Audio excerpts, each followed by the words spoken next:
Welcome explorers, I'm Alistair and this is the Highland Pipers.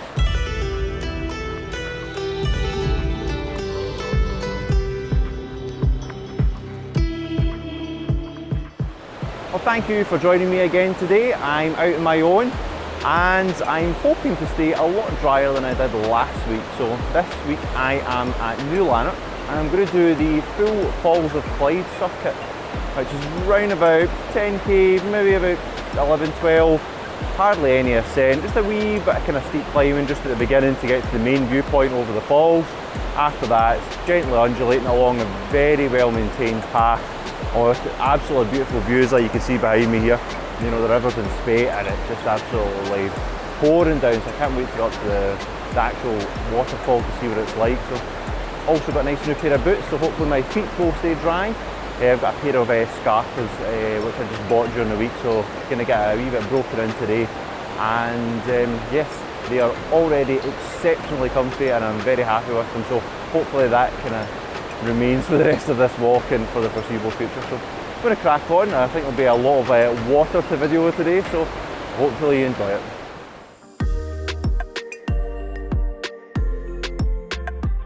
So the walk starts from the main car park, which is quite high up the hill, just above New Lanark, and you've got to walk down through the village where you can kind of see a lot of the old mill, the old structures that are left there, and I think quite a few people actually live in some of these houses, so it'd be interesting to see what it looks like inside. I think today there's also a wee kind of market stalled out with some food and some kind of crafts, which will hopefully still be there on the way back, because I think there was some samosas, which I have my eye on. It'll be a nice wee treat for the end of the walk. So then once you're there, you kind of walk past the buildings and you get to the right next to the Clyde, and you walk along through a series of short falls, although the first one just right next to it is so noisy just now, just because of the amount of water that we've had in the last few days. It's probably pouring down it. All that water pretty much stopped Douglas and I from getting out for any Munros this weekend. The conditions up in the mountains were pretty much don't go out in them this weekend. That was the consensus. But down here it's quite dry and it's no wind, so quite happy.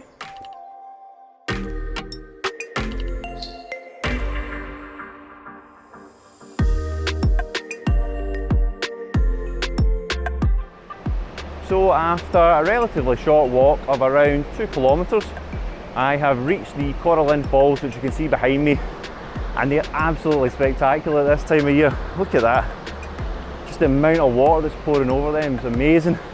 And then I think if you kind of compare that to the summer months when it looks like it's just a trickle that's coming down over it, it's quite a difference. It's absolutely amazing, and it's worth the walk. Even just to this point, if you're not feeling like going for the full circuit, it's definitely worthwhile going to here. And if you were a wee bit more inclined, I think about 3/4 of a mile further up the path, you kind of get to some more kind of rapids, just kind of which round the corner from there, and it's worth going to as well if you're up this way.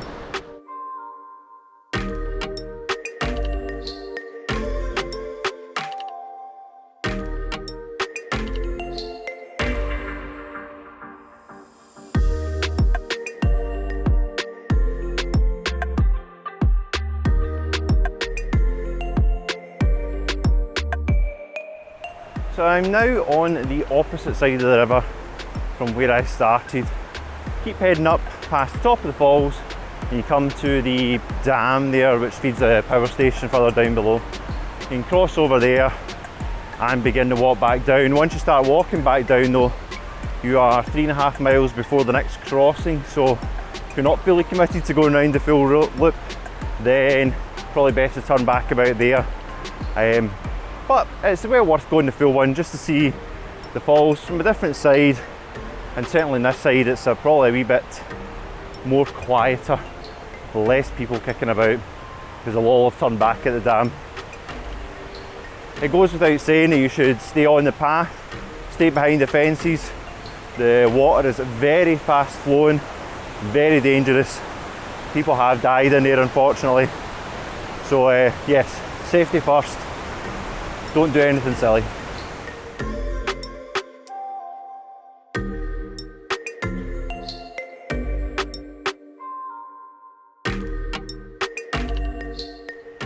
One thing about the waterfalls just now is that they make an incredibly loud noise. It's just unreal until you're actually here and you can hear it for yourself just how loud it is. It's a mighty roar that's coming off of them. Getting a wee break from it just now, kind of getting a wee bit sheltered, but I think I'll be hearing it again shortly.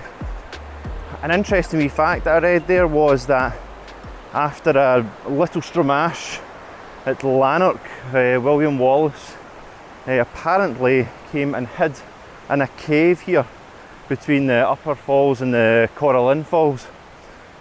And well, I can't imagine what that would be like to be trying to get some sleep and rest down there, but man, it'd be a mighty good hiding place if you were trying to stay away from everybody after a wee bit of naughtiness. Now, if you're eagle-eyed, then you might be able to spot this castle from the opposite bank, only if you know it's there and only if you look for it. Otherwise, it'll remain hidden. And this is Corra Castle, I believe.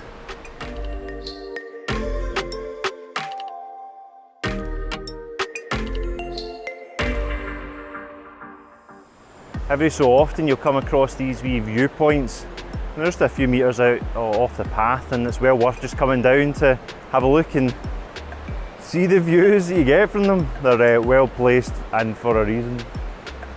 Absolutely beautiful.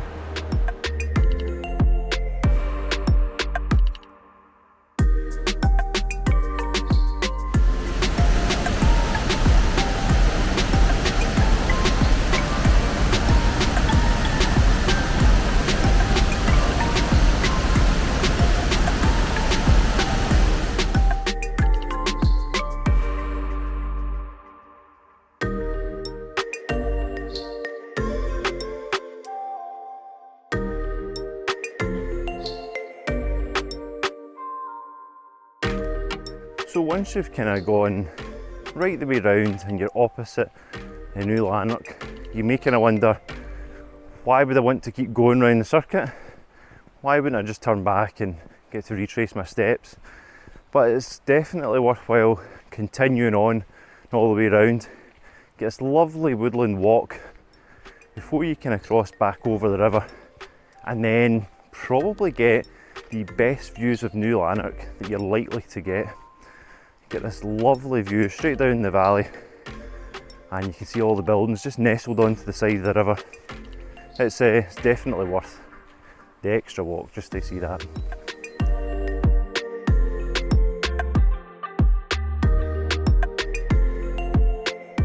So after crossing back over the river, you have to basically descend back into the valley, and lots of zigzags.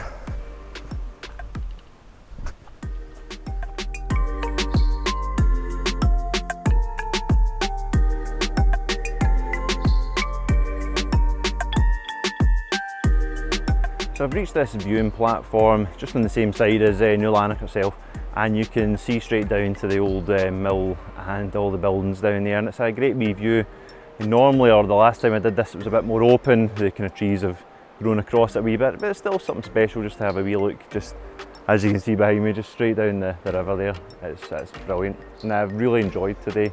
I've got about 1 kilometre left to do. I'm pretty much going to hit the buildings in a few hundred metres, and then I've got that wee climb back up to the car park. So I thought this would be a perfect place to stop the vlog for today. So I hope you've enjoyed it. If you are considering coming down here, it is well worth it. It's August, sorry, not August, it's autumn time just now, and everything's changing colour, leaves are falling off, the river's just absolutely roaring at points, and it makes for a really interesting walk. There's lots to see along it.